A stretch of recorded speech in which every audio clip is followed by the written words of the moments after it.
votre esprit. Évangile de Jésus-Christ selon saint Matthieu. Gloire à toi, Seigneur.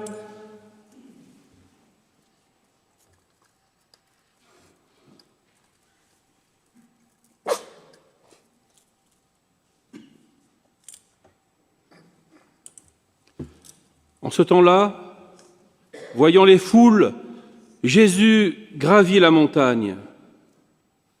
Il s'assit et ses disciples s'approchèrent de lui. Alors, ouvrant la bouche, il les enseignait. Il disait : « Heureux les pauvres de cœur, car le royaume des cieux est à eux. Heureux ceux qui pleurent, car ils seront consolés. Heureux les doux, car ils recevront la terre en héritage. Heureux ceux qui ont faim et soif de la justice, car ils seront rassasiés. Heureux les miséricordieux, car ils obtiendront miséricorde. Heureux les cœurs purs, car ils verront Dieu. Heureux les artisans de paix, car ils seront appelés fils de Dieu. Heureux ceux qui sont persécutés pour la justice, car le royaume des cieux est à eux. Heureux êtes-vous si l'on vous insulte, si l'on vous persécute et si l'on dit faussement toutes sortes de mal contre vous à cause de moi. Réjouissez-vous, soyez dans l'allégresse, car votre récompense est grande dans les cieux. Acclamons la parole de Dieu. Louange à toi, Seigneur Jésus.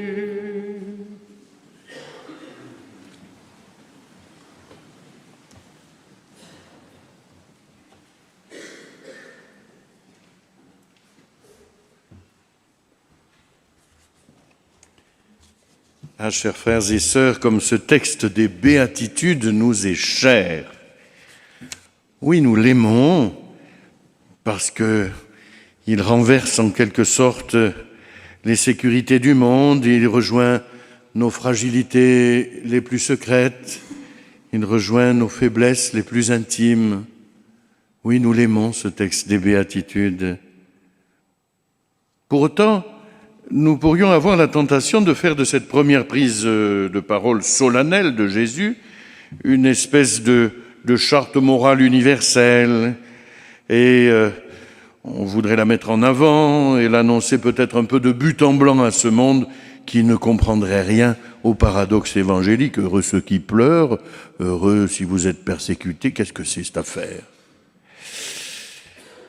Si le Christ nous a libérés de la loi de Moïse, ce n'est pas pour nous imposer à nouveau une règle de vie quasiment infaisable, une loi appliquée avec ce qu'elle possède de conformisme, de déresponsabilisation, mais aussi d'impossibilité. De quoi s'agit-il donc avec ce texte des Béatitudes ? Si ça n'est pas une loi à suivre, de quoi s'agit-il ? Les Béatitudes ne sont pas une règle incompréhensible, frères et sœurs. Elles sont comme un portrait du Christ que jamais l'Église ne se lassera de contempler.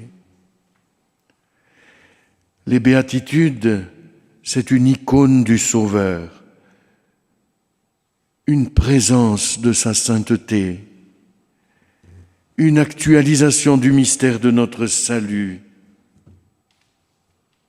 Oui, Jésus est devenu pauvre pour nous. Jésus pleure sur Jérusalem, sur son ami Lazare.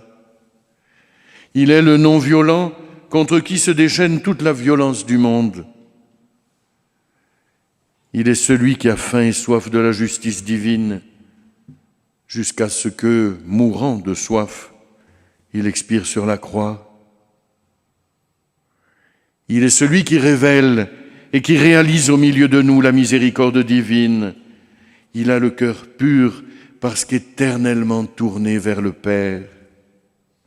En son corps, il a tué la haine, dit saint Paul. Il est donc notre paix. Il est persécuté parce qu'il incarne la justice divine. Oui, il incarne parfaitement le salut voulu par le Père. Les voilà, les béatitudes, cette icône du Christ. Nous le voyons donc, les béatitudes ne sont pas un catalogue de vertus inaccessibles, mais un portrait du Sauveur.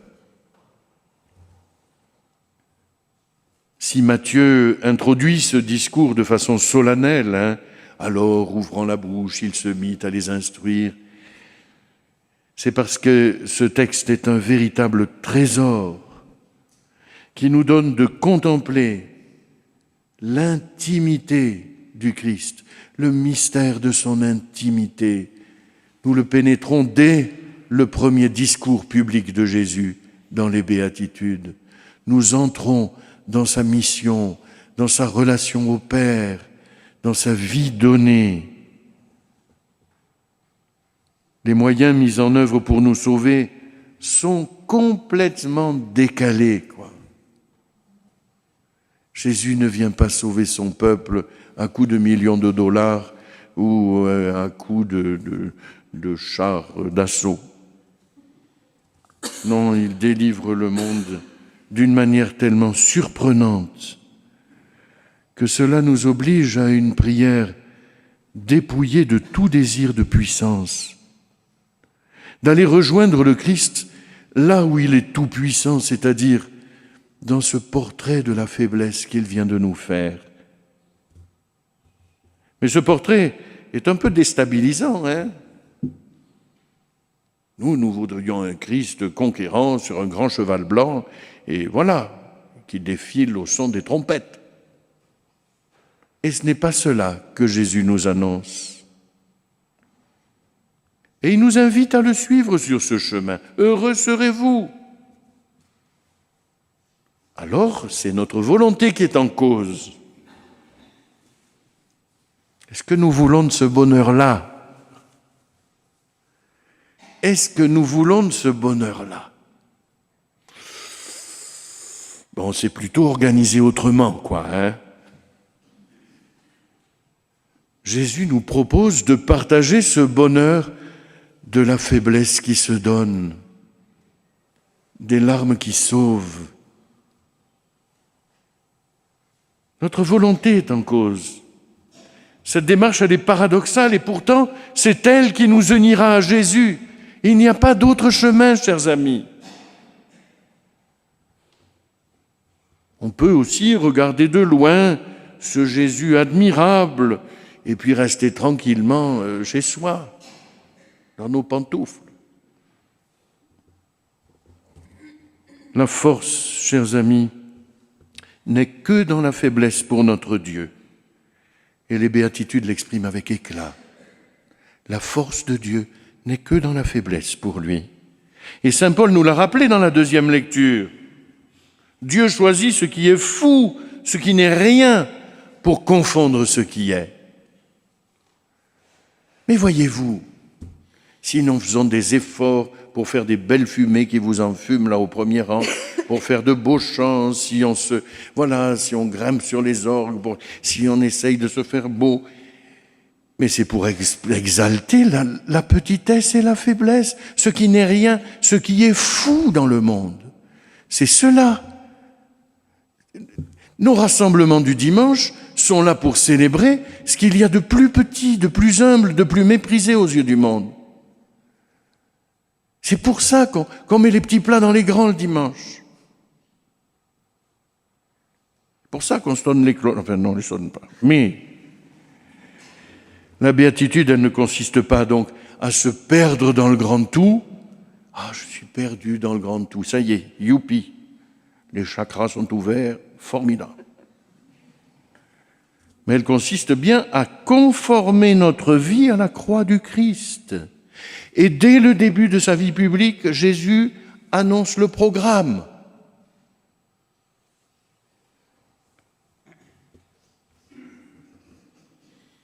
Oui, le premier discours public de Jésus est comme une méditation du salut par la croix, une contemplation du Sauveur qui s'anéantit pour manifester l'infini de son amour et de sa puissance.